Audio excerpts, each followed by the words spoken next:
درود و سلام ہو اس ہستی کے لیے جو تمام انبیاء کے سردار ہیں اور صدیق و فاروق رضی اللہ تعالی عنہما جیسی شخصیات کو اپنے پہلو میں سلا کر شرف عطا فرما رہے ہیں۔ السلام علیکم۔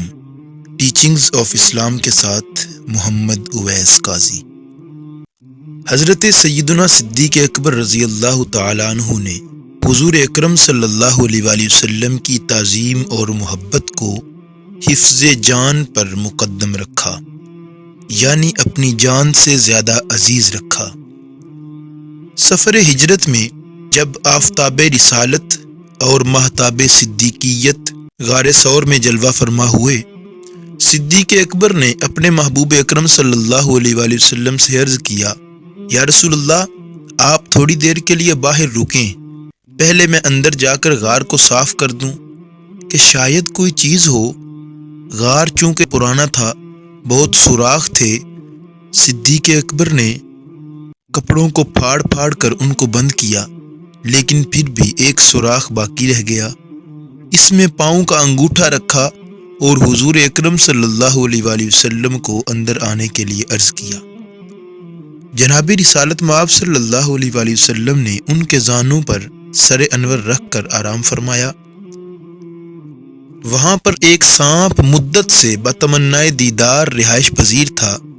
اس نے قرون سابقہ میں علماء سابقہ کو باہم ذکر کرتے سنا تھا کہ حضور اقدس نبی آخر الزمان صلی اللہ علیہ وسلم مکہ معظمہ سے مدینہ طیبہ کو ہجرت اور غار ثور میں اقامت کریں گے۔ سانپ نے اپنا سر صدیق اکبر رضی اللہ تعالیٰ عنہ کے انگوٹھے پر رگڑا۔ انہوں نے جانا کہ سانپ ہے، مگر اس خیال سے کہ جان جاتی ہے تو چلی جائے، مگر محبوب کی نیند کے اندر خلل نہ آئے، پاؤں کو وہاں سے نہ ہٹایا، یہاں تک کہ اس نے کاٹا۔ صدیق نے بکمال ادب جنبش نہ کی، مگر شدت ضبط کے باعث آنسو نکل کر رخسارۂ محبوب رب العالمین پر پڑے۔ حضور اقدس صلی اللہ علیہ وآلہ وسلم کی چشم جاں فضا کھلی۔ صدیق سے حال پوچھا تو انہوں نے عرض کی، لدغت بأبی انت و امی یا رسول اللہ، میرے ماں باپ آپ پر قربان، مجھے سانپ نے کاٹا ہے۔ اللہ اکبر۔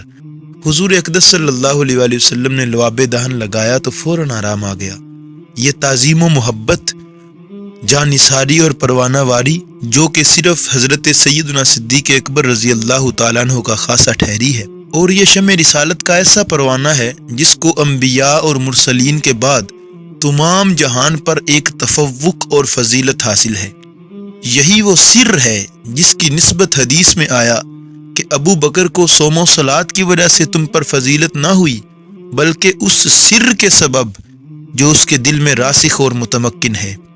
یہ وہ راز ہے جس کے باعث ارشاد ہوا، لو وزن ایمان ابی بکر بایمان امتی لرجح ایمان ابی بکر او کما قال، اگر ابو بکر کا ایمان میری تمام امت کے ایمان کے ساتھ وزن کیا جائے تو ابو بکر کا ایمان غالب آئے گا۔ صدیقہ بنت صدیق حضرت سیدہ عائشہ صدیقہ رضی اللہ تعالیٰ عنہ فرماتی ہیں کہ چاندنی رات میں رسول اللہ صلی اللہ علیہ وآلہ وسلم کا سر مبارک میری گود میں تھا۔ جب میں نے عرض کیا، یا رسول اللہ، کیا کسی کی نیکیاں آسمان کے تاروں کے برابر ہوں گی؟ اللہ اکبر، کتنا دلچسپ سوال ہے۔ کیا کسی کی نیکیاں آسمان کے تاروں کے برابر ہوں گی؟ اللہ اکبر۔ حضور نے ارشاد فرمایا، ہاں، وہ میرا غلام عمر فاروق ہے، جس کی نیکیاں آسمان کے تاروں کے برابر ہوں گی۔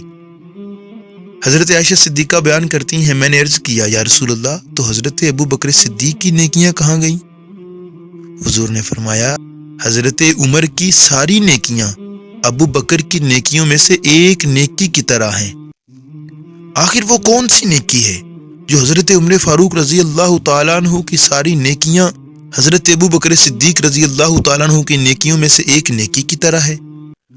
تو اس سلسلہ میں یہی قول ملتا ہے کہ اس سے مراد ہجرت کی رات غار ثور میں حضور انور صلی اللہ علیہ وآلہ وسلم کی خدمت ہے۔